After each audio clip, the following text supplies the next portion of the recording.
ইরানের সঙ্গে চলমান সংঘাত থেকে বেরিয়ে আসার পথ খুঁজতে এখন ক্রমেই বাড়ছে মার্কিন প্রেসিডেন্টের উপর দেশীয় রাজনৈতিক চাপ।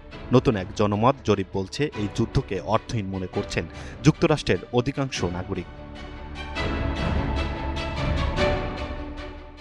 ইপসস ও ওয়াশিংটন পোস্টের যৌথ জরিপে দেখা গেছে মাত্র 29% মার্কিন নাগরিক মনে করেন প্রেসিডেন্ট যুদ্ধটি সঠিকভাবে পরিচালনা করছেন কিংবা তারা এই যুদ্ধকে সমর্থন করেন।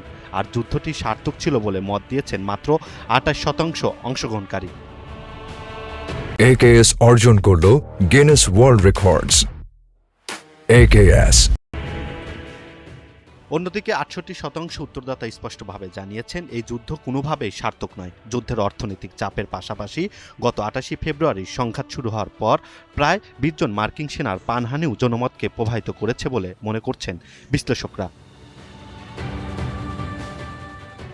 এমন পরিস্থিতিতে ট্রাম্প প্রশাসন কিভাবে এই সংঘাতের রীতি টানবে সেটি এখন বড় প্রশ্ন। কূটনীতিক আলোচনায় ফেরার সম্ভাবনা নিয়ে চলছে জোর আলোচনা। প্রায় 2 সপ্তাহ আগে যুক্তরাষ্ট্রের বিমান হামলার কারণে থমকে যায় সমঝোতা প্রক্রিয়া আবারও সচল হতে পারে কিনা তা নিয়েও জল্পনা তৈরি হয়েছে।